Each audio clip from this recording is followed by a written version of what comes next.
Salam Surah pemirsa, sampai jumpa kembali dengan kami dalam program Berita Pengharapan. Surah pemirsa, saya ingin mengajak kita hati-hati dengan sikap hati yang keras hati dan suka memanfaatkan orang lain. Hukumannya parah, saudara sekalian. Itu sebabnya mengapa kita akan merenungkan firman Tuhan ini sebentar.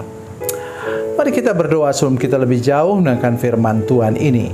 Bapa, dalam nama Yesus, terima kasih banyak Engkau Allah yang ajaib dan luar biasa menyingkapkan kepada kami rahasia kebenaran firman-Mu, supaya kami jangan menjadi orang yang keras hati dan mau memanfaatkan orang lain untuk kepentingan kami sendiri. Terima kasih Tuhan, dalam nama Yesus, haleluya, amin. Saudara pemirsa, mari kita membaca Alkitab kita dari Perjanjian Lama, kitab Keluaran pasal 10, Keluaran 10 ayat 4 dan 5. Demikian bunyi firman Tuhan.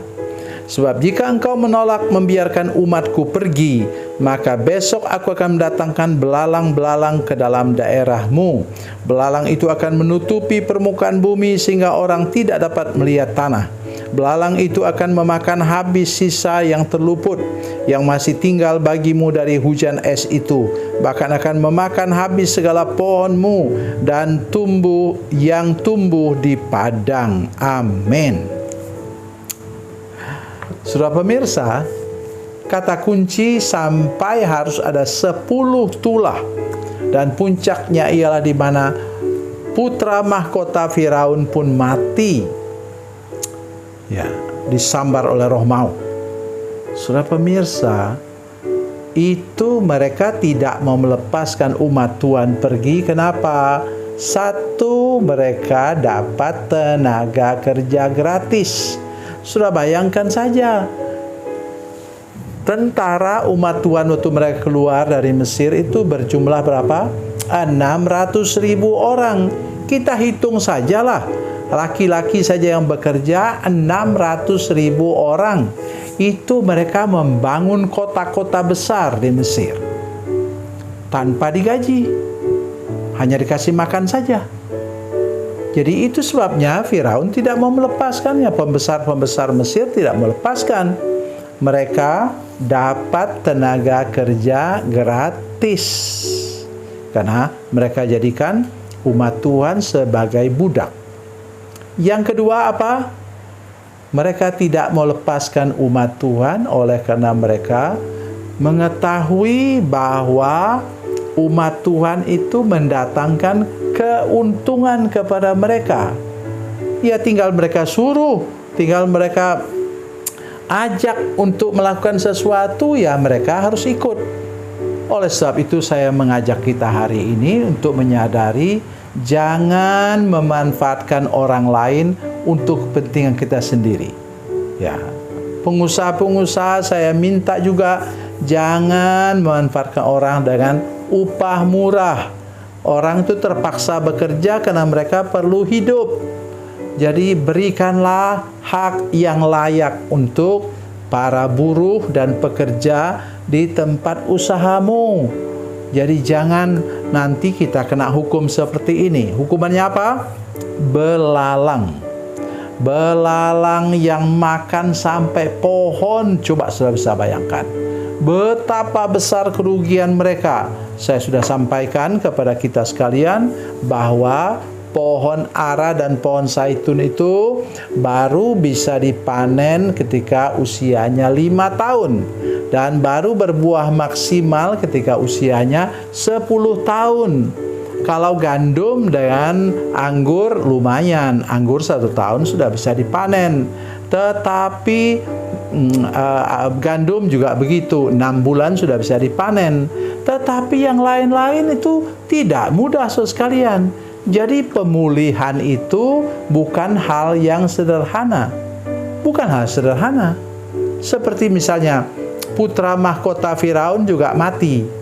Dan menurut ceritanya, sejarahnya adalah dia masih anak-anak. Ya, karena Firaun itu sebaya dengan Musa.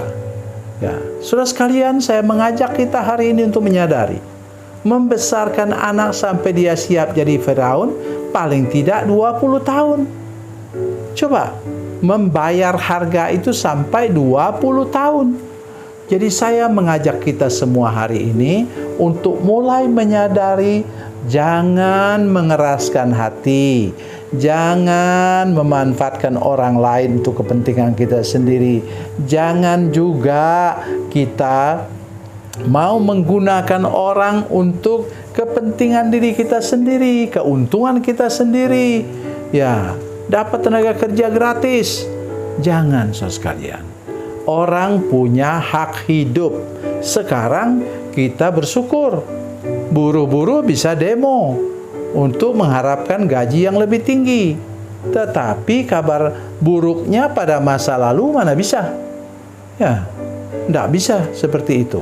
Jadi sekarang dengan demokrasi sudah makin lebih baik. Tetapi saya bicara sekarang kepada pemimpin perusahaan atau pemimpin usaha-usaha tertentu yang mungkin bukan perusahaan besar, tapi perusahaan yang masih sederhana, masih kecil, tetapi Tuhan mau supaya kita sadar benar. Bagilah keuntungan dengan wajar, normal, dan wajar.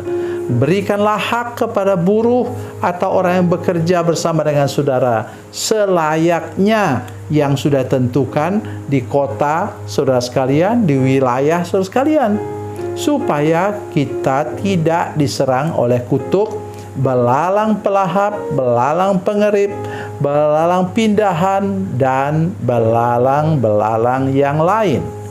Itu aturan yang ditentukan oleh Tuhan supaya kita diberkati dan hidup kita aman sampai kepada garis terakhir. Tuhan Yesus memberkati, Tuhan Yesus baik. Mari kita berdoa. Bapa, dalam nama Yesus, terima kasih banyak untuk firman Tuhan hari ini. Kami berdoa supaya Tuhan menolong jamah hati semua pemirsa, semua jemaat. Bila kami punya bawahan, pekerjaan kami, usaha kecil kami pun, kami ada bawahan supaya kami memberikan hak yang layak untuk mereka. Terima kasih Tuhan, terpujilah nama-Mu. Dalam nama Yesus kami berdoa. Haleluya. Amin.